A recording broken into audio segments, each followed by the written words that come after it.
When being asked to tell a story about myself, I really had to think about who I was, who I am, and how did I get to where I am now. And I would say that all started when I was born. Being born and raised in Atlanta, Georgia, I have seen countless examples of education disparity and just racial segregation within my city.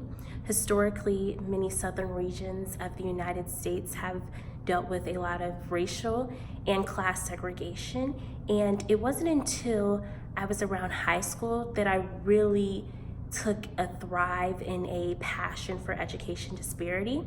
I had the privilege to be raised by an educator, and even within that, I saw, for one, I valued the education. I saw the importance of education, why I needed to go to school. However, it was always a weird dynamic when I would ask my mom, how come I don't go to your school? I grew up on the eastern side of Atlanta, which is known for its diverse group of people and diverse groups of class. However, I always wanted to go to school with my mom. That was something that I always dreamed of. My mom was a school counselor, and every time I asked her, she would say, no, you're not going to school with me. You're gonna go to your school. I put you and your brothers in this school for a reason, and one day you'll see.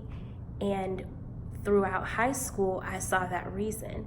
A lot of schools in Atlanta public schools, along with DeKalb County schools, are racially segregated, as well as just a segregation amongst resources. So in Atlanta, Georgia, there is a phenomenon that's been going on for years where people have to use different addresses or even move from their houses in order to put their kids in a certain school so that they can have equity resources and opportunities. And within that, I saw that that was an issue. There made no sense why the school I went to was overcrowded, because everybody wanted to get in that school because we had more money and we had more resources, whereas all these other neighborhood schools, the kids had old books, they didn't have even markers, and the teachers were burnt out. So within seeing that, once I got to Spelman College in Atlanta, Georgia, I wanted to do research on equity and education disparities in Atlanta, why it exists, why is it a thing, and how can we combat it? Because I truly don't believe that people need to uproot their communities and their homes in order to move across town to get great access to education. That just doesn't make sense to me.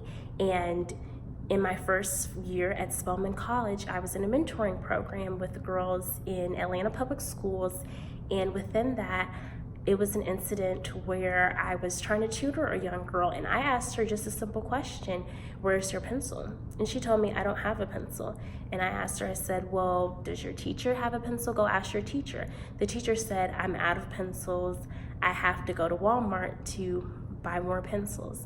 Now, when I was young, if we didn't have a pencil, the teacher had a large closet of school supplies, just because either parents bought them or we got donations. And so seeing that and experiencing something just as little as somebody not having a pencil, I knew that that was an issue that needed to be combated.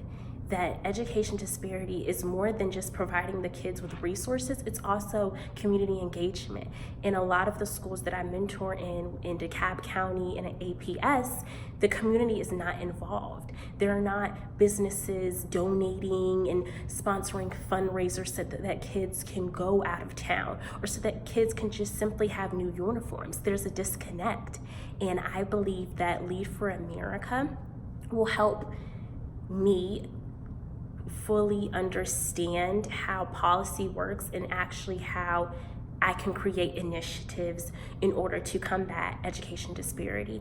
In the long run, I do want to work in international education policy, but before doing that, I know that I need to fix some problems that are happening within my community, within the large immigrant population from Clarkston, Georgia and DeKalb to the West End community in Atlanta.